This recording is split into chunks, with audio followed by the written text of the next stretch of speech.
Good morning. Today's Bible reading comes from, let me see where we're at, Isaiah 54 through 58.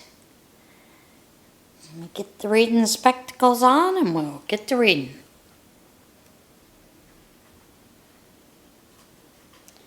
Maybe.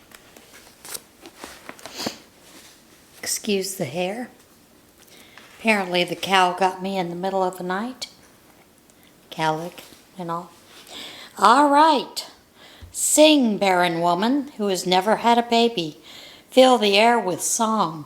You who've never experienced childbirth. You're ending up with far more children than all those childbearing women. God says so. Clear lots of ground for your tents. Make your tents large. Spread out. Think big. Use plenty of rope. Drive the tent pegs deep. You're going to need lots of elbow room for your growing family. You're going to take over whole nations. You're going to resettle abandoned cities. Don't be afraid. You're not going to be embarrassed. Don't hold back. You're not going to come up short. You'll forget all about the humiliations of your youth. The indignities of being a widow will fade from memory. For your Maker is your bridegroom, his name, God of the angel armies. Your Redeemer is the Holy of Israel, known as God of the whole earth. You are like an abandoned wife, devastated with grief, and God welcomed you back. Like a woman married young and then left, says your God. Your Redeemer God says, I left you, but only for a moment. Now with enormous compassion I'm bringing you back. In an outburst of anger I turn my back on you, but only for a moment. It's with lasting love that I'm tenderly caring for you. This exile is just like the days of Noah for me. I promised then that the waters of Noah would never again flood the earth. I'm promising now no more anger, no more dressing you down. For even if the mountains walk away and the hills fall to pieces, my love won't walk away from you.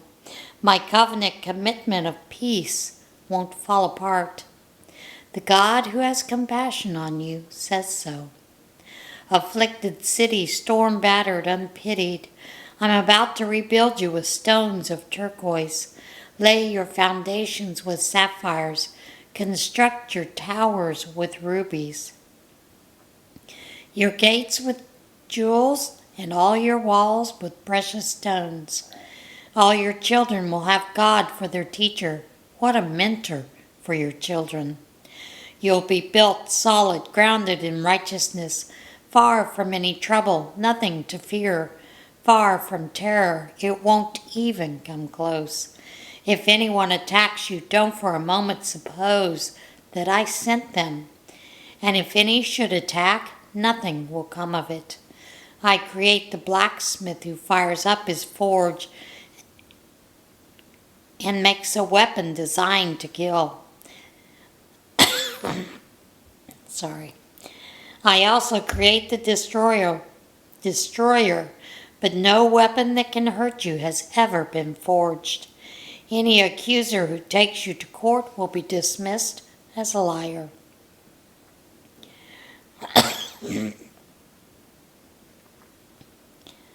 This is what God's servants can expect.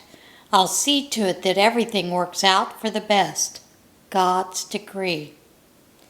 Hey there, all who are thirsty, come to the water. Are you penniless? Come anyway. Buy and eat. Come, buy your drinks, buy wine and milk. Buy without money, everything's free. Why do you spend your hard-earned cash on cotton candy? Listen to me, listen well. Eat only the best, fill yourself with only the finest. Pay attention, come close now. Listen carefully to my life-giving, life-nourishing words. I'm making a lasting covenant commitment with you, the same that I made with David, sure, solid, enduring love.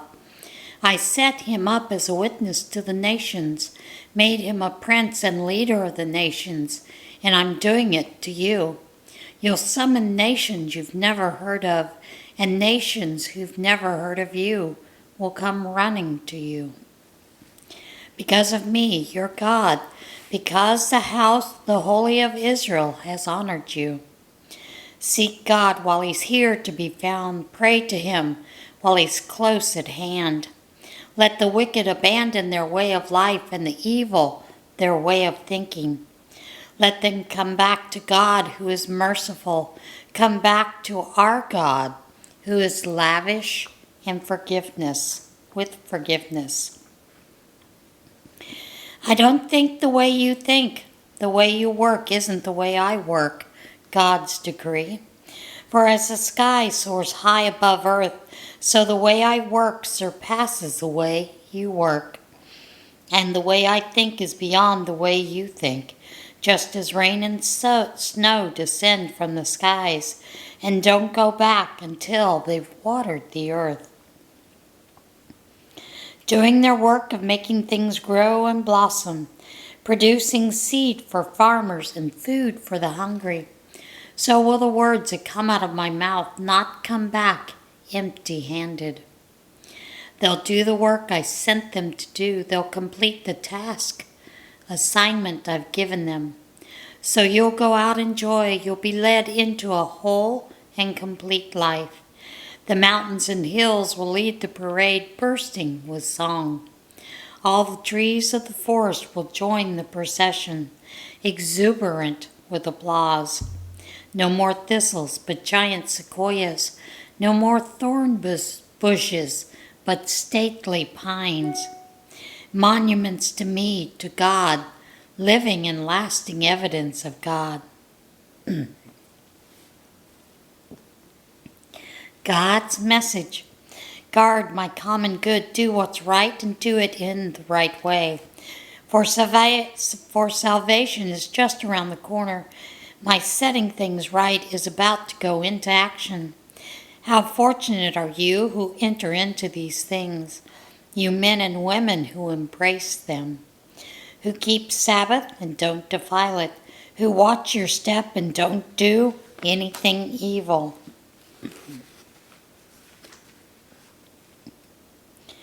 Make sure no outsider who now follows God ever has occasion to say, God put me in second class. I don't really belong. And make sure no physically mutilated person is ever made to think, I'm damaged goods. I don't really belong. For God says to the mutilated who keep my Sabbaths and choose what delights me and keep a firm grip on my covenant, I'll provide them an honored place in my family and within my city, even more honored than that of sons and daughters. I'll confer permanent honors on them that will never be revoked. And as for the outsiders who now follow me, working for me, loving my name, and wanting to be my servants, all who keep Sabbath and don't defile it, holding fast to my covenant, I'll bring them to my holy mountain and give them joy in my house of prayer. They'll be welcome to worship the name as the insiders, to bring burnt offerings and sacrifices to my altar. Oh yes, my house of worship will be known as a house of prayer for all people. The decree of the Master God himself, who gathers in the exiles of Israel. I will gather others also, gather them in with those already garnered. A call to the savage beast, come on the run. Come, devour beast barbarians. For Israel's watchmen are blind, the whole lot of them. They have no idea what's going on. They're dogs without sense enough to bark, lazy dogs dreaming in the sun. But hungry dogs, they do know how to eat. Voracious dogs with never enough. And these are Israel's shepherds.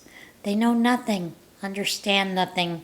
They all look after themselves, grabbing whatever's not nailed down. Come, they say, Let's have a party. Let's go out and get drunk. And tomorrow, more of the same. Let's live it up. Meanwhile, right living people die and no one gives them a thought. God-fearing people are carted off and no one even notices. The right living people are out of their misery. They're finally at rest. They lived well and with dignity, and now they're finally at peace. But you, children of a witch, come here. Sons of a slut, daughters of a whore, what business do you have taunting, sneering, sticking out your tongue? Do you have any idea what wretches you've turned out to be? A race of rebels, a generation of liars. You satisfy your lust any place you find some shade, and fornicate at whim. You kill your children at any convenient spot, any cave or crevice will do. You take stones from the creek and set up your sex and religion shrines. You've chosen your fate, your worship will be your doom. You've climbed a high mountain to practice your foul sex and death religion. Behind closed doors you've assembled your precious gods and goddesses. Deserting me, you've gone all out, stripped down, and made your bed your place of worship. You've climbed into bed with the sacred whores and loved every minute of it, adoring every curve of their naked bodies. You anoint your king god with ointments and lavish perfumes on yourself. You send scouts to search out the latest in religion, send them all the way to hell and back. You wear yourselves out trying the new and the different, and never see what a waste it all is. You've always found strength for the latest fad, never got tired of trying new religions. Who talked you into the pursuit of this nonsense, leaving me high and dry, forgetting you ever knew me? Because I don't yell and make a scene, do you think I don't exist? I'll go over detail by detail all your righteous attempts at religion and expose the absurdity of it all. Go ahead, cry for help to your collection of no gods. A good wind will blow them away. They're smoke, nothing but smoke. But anyone who runs to me for help will inherit the land, will end up owning my holy mountain. Someone says, build, make a road, clear the way, remove the rocks from the road. My people will travel.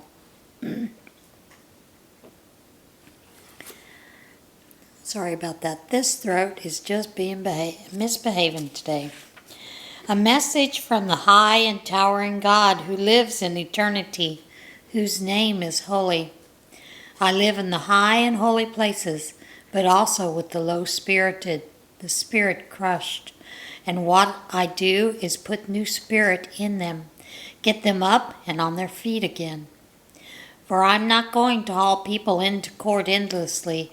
I'm not going to be angry forever. Otherwise, people would lose heart. These souls I created would tire out and give up. I was angry, good and angry, because of Israel's sin.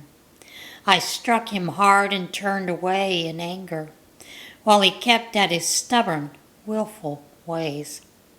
When I looked again and saw what he was doing, I decided to heal him, lead him, comfort him, creating a new language of praise for the mourners. Peace to the far off, peace to the near at hand, says God. And yes, I will heal them. But the wicked are storm-battered seas that cannot quiet down. The waves stir up garbage and mud. There's no peace, God says, for the wicked. Shout, a full-throated shout. Hold nothing back, a trumpet blast shout. Tell my people what's wrong with their lives. Face my family, Jacob, with their sins. They're busy at worship, and love studying all about me. To all appearances, they are a nation of right-living people, law-abiding, God-honoring. They ask me, what's the right thing to do? And love having me on their side. But they also complain. Why do we fast and you don't look our way? Why do we humble ourselves and you don't even notice? Here's why.